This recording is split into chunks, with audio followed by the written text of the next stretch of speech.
কাছে এসে আমি দুটো কথা বলবার সুযোগ পেয়েছি। লালন উৎসব 2 বছর আগে যখন আমাকে সাকি এবং হামিদ, আমাদের কুষ্টিয়ানি ছেলে, আমার ছোট ভাইয়ের মতন, যখন বলল লালন ফকির সম্পর্কে যখনই কেউ কিছু বললে আমি একটু আবেগ আপ্লুত হই এবং আমার দুর্বলতা কাজ করে। তবে এক কথায় রাজি হলাম। তারপরে কিছু আনুষঙ্গিক তো জানেনি, ভিসা নীতিতে কত ঝামেলা আছে, ভিসা পাওয়া নিয়ে ঝামেলা আছে। তো আমার এবং গাজী আব্দুল হাকিমের সেরকম কোনো অসুবিধার সম্মুখীন হতে হয়নি। হয়ে গেল, গেলাম আমরা। অসাধারণ একটা প্রোগ্রাম হয়েছে, অসাধারণ হয়েছিল সেই সময় প্রোগ্রামটা। এবং সেখানে আমি প্রস্তাব করেছিলাম যে প্রতি বছর করবার দরকার নেই, ওরা যে কোনো কাজ করতে গেলে ওরা আমার কাছে একটু বিশেষ করে লালন ফকিরের কথা, রবীন্দ্রনাথের জন্য কাকে ইয়ে করা দরকার, নজরুলের জন্য কাকে আনা দরকার,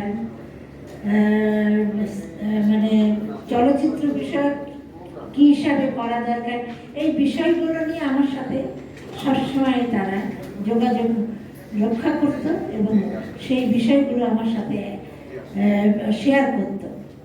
তো তখন আমি বললাম যে 1 বছর পর না করে 2 বছর পর করলে লালন সাহিত্যিক বিষয়টা তারা একটু অনুধাবন করবেন। এই 2 বছরে হয়তো আবার মনেও করবেন, ভুলেও যাবেন। তাহলে 2 বছরের মাথায় আবার যদি করেন তাহলে এটা আমি অনেক বিশেষণে আমাকে ভুক্ত করেন। আমি খুব অতি সাধারণ, অতি ক্ষুদ্র মানুষ, কিন্তু আমি সমৃদ্ধ হয়েছি লালন ফকিরের বাণী দ্বারা। আমি সম্মানিত হয়েছি, সমৃদ্ধ হয়েছি এবং এটি আমার দায়িত্ব। এখন দায়িত্বের মধ্যেই পড়ে এই কারণে যে লালন সাঁইজিকে পরিচয় করিয়ে দেওয়ার যে দায়িত্বটা আমার উপর পড়েছে সেটি চেষ্টা করে যাচ্ছি। সেটি আমার গুরুর মাধ্যমে, আমার গুরু মকসুদ আলী সাঁই। এখন অনেক বাচ্চারা, এখন অনেক ফকিররা যারা কোনোদিন বাসে ওঠে নাই, যারা কখনো মানে গাড়ি দেখে নাই, প্লেন দেখে নাই, কিছুই দেখে নাই, তারা কিন্তু এখন যুক্তরাজ্য অনেক বহিরা বিশ্বে তারা যাওয়ার যে সুযোগটা পেয়েছে সেটি ডিউ টু আমার গুরু মকসুদ আলী সাঁইয়ের কারণে। এটাও আমি নির্দ্বিধায় বলতে চাই। আরেকটি কথা আপনাদের মাধ্যমেই বলতে চাই যে লালন সাঁইজির গান নিয়ে যথাচার হচ্ছে, এটুকুও কিন্তু আপনারা একটু অনুধাবন করবেন। আমি যে ঘরানা থেকে এসছি এটা হচ্ছে আমার সঠিক ঘরানা থেকে এসছি।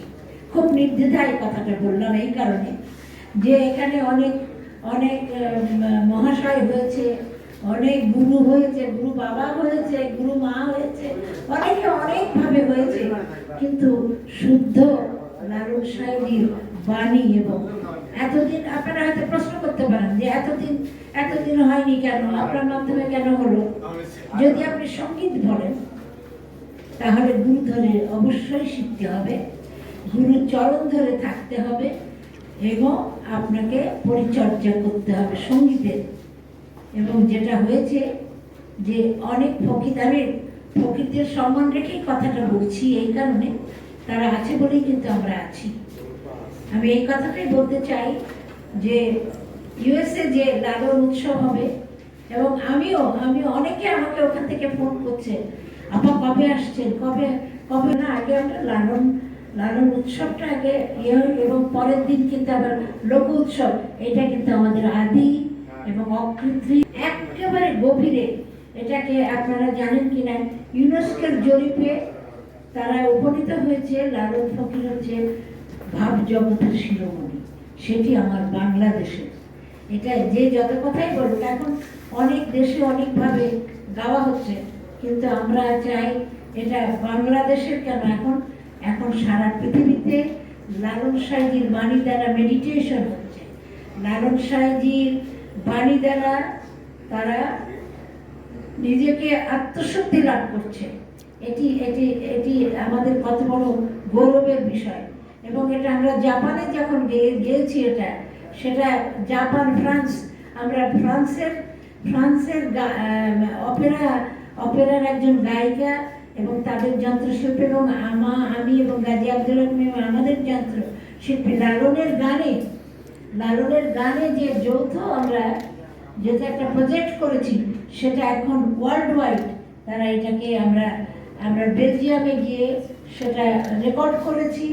এবং সেটা দাদা স্টুডিওতে, খুব নাম করা স্টুডিও, পৃথিবীর মধ্যে নাম করা স্টুডিও, সেখানে আমাদের এই দুই দেশের গান রেকর্ড করে সেটি সিডি আকারে তারা সারা পৃথিবীতে এটাকে আর্কাইভ হিসেবে রাখছে। এটা কিন্তু শুধু আমার সম্মান নয়, আমার বাংলাদেশের সংস্কৃতির সম্মান, সংস্কৃতি কর্মীদের সম্মান, এবং বাংলাদেশের মানুষের সম্মান, এবং আপনারা যারা সাংবাদিক তাদেরও সম্মান।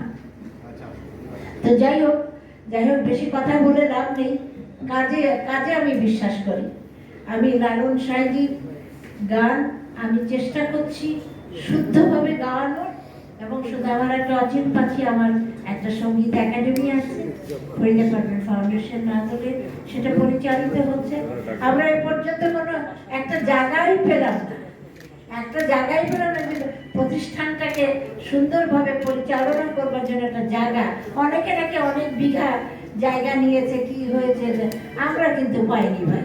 আমি খুব পরিষ্কারবাদী লোক, আমি কারোর তাবেদারিও করি না এবং কারোর অনুগ্রহে গান করি না।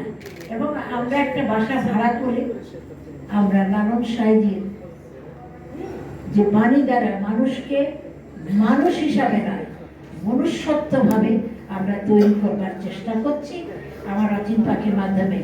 আজকে আপনারা একত্রিত হয়েছেন, আমার খুব ভালো লাগছে। আর শ্যামল দাদাকে তো আজকে থেকে চিনি না, উনি আমাকে কতটুকু চেনেন আমি জানি না, কিন্তু শ্যামল দত্তকে দাদাকে অনেক আগে থেকেই চিনি। যে কোনো জায়গায় আমার সাথে দেখা হয়েছে, হয়েছে, কিন্তু তখন তো আবার আমিও অত নাম করা গায়িকা না, আমি শিল্পী বলছি না, গায়িকা না। কণ্ঠটা একটু ভালো গায়িকা হতে পারে, শিল্পীর ডেফিনেশন অনেক গভীর, অনেক ডেডিকেশন লাগে। সেমনি শ্যামলদাও কিন্তু ডেডিকেটেড একজন সাংবাদিক, সেই জন্য তার সাথে আমার মানায় কিনা আমি জানি না।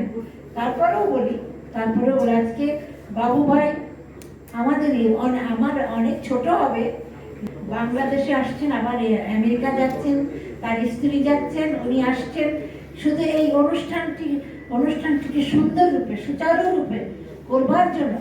তিনি শুধু আমেরিকা থেকে বারবার বাংলাদেশে আসছে এবং আপনাদের সাথে অর্গানাইজ করে তিনি আজকে এই সাংবাদিক যে একত্রিত হওয়ার যে শ্যামল দাদাকে নিয়ে যে করেছেন, আমি আপনাদের প্রতি কৃতজ্ঞ, শ্যামল দার প্রতি কৃতজ্ঞ এবং আমার বাবু ভাইয়ের প্রতি কৃতজ্ঞ।